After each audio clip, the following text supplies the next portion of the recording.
देश आपला 80वा स्वातंत्र्य दिन साजरा करत आहे। या निमित्त नागपुरातील विभागीय आयुक्त कार्यालयात जिल्ह्याचे पालकमंत्री चंद्रशेखर बावनकुळे यांच्या हस्ते ध्वजारोहण करण्यात आलं। यावेळी पालकमंत्र्यांनी नागपूरसह संपूर्ण विदर्भातील नागरिकांना स्वातंत्र्य दिनाच्या शुभेच्छा दिल्या। तसंच राज्य सरकारच्या विविध योजना आणि विकास कामांची माहिती त्यांनी यावेळी दिली। भारताच्या स्वातंत्र्याला 80 वर्ष पूर्ण झाली असून नागपूरसह संपूर्ण देशभरात स्वातंत्र्य दिनाचा उत्साह पाहायला मिळतोय। लहान मुलांपासून ज्येष्ठ नागरिकांपर्यंत सर्वजण देशभक्तीच्या रंगात रंगलेले पाहायला मिळाले।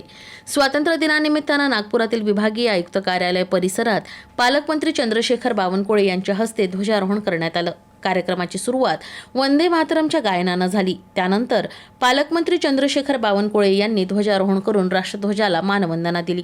यावेळी राष्ट्रगीत आणि महाराष्ट्र गीत सादर करून राष्ट्राला अभिवादन करण्यात आलं। या कार्यक्रमाला विभागीय आयुक्त विजयलक्ष्मी बिद्री, जिल्हाधिकारी कुमार आशीर्वाद, मनपा आयुक्त डॉक्टर विपिन इटनकर, पोलीस आयुक्त विश्वास नांगरे पाटील यांच्यासह जिल्ह्यातील खासदार, आमदार, माजी खासदार, माजी आमदार, माजी स्वातंत्र्य सैनिक, वरिष्ठ अधिकारी आणि नागरिक मोठ्या संख्येने उपस्थित होते। यावेळी पालकमंत्री चंद्रशेखर बावनकुळे यांनी राज्य सरकारकडून सुरू असलेल्या विविध योजना आणि विकास कामांची माहिती नागरिकांना दिली। सरकार शेतकऱ्यांच्या हितासाठी काम करत असून पुरुषांसोबत महिलांना देखील शेतकरी म्हणून दर्जा देऊन त्यांना स्वावलंबी करण्याचा प्रयत्न सुरू असल्याचं त्यांनी सांगितलं।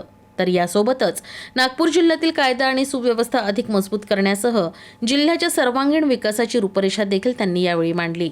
आजचा स्वातंत्र्य दिन हा विकसित भारताकरता, विकसित महाराष्ट्राकरता नवा संकल्प घेऊन येतो आहे। माननीय पंतप्रधान नरेंद्र मोदीजींनी विकसित भारताकरता आधुनिकीकरण AIच्या माध्यमातून संपूर्ण देशातल्या संपूर्ण व्यवस्था या पुढे नेण्याचा प्रयत्न सुरू केलेला आहे आणि आता सर्व स्तरावरच पोलिसिंग असेल, महसूल असेल, देशातले राज्यातले सर्व कोर, फायनान्स असेल, प्रगतीचे सर्वच क्षेत्र हे AIशी जोडण्याचा प्रयत्न प्रधानमंत्री महोदयांचा त्याचा संकल्प आहे।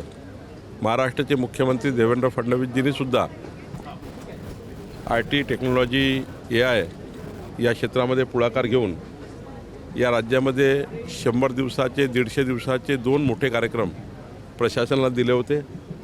त्यामध्ये AI अंतर्भूत टेक्नॉलॉजी लॉन्च केलेल्या होत्या आणि त्यामुळं पंतप्रधान नरेंद्र मोदींच्या आव्हानाला महाराष्ट्रसुद्धा तेवढाच सोबतीनं काम करतो आहे। याबद्दल मला विश्वास आहे। निश्चितपणे प्रधानमंत्री महोदयाचा संकल्प आपण पुढे नेऊया।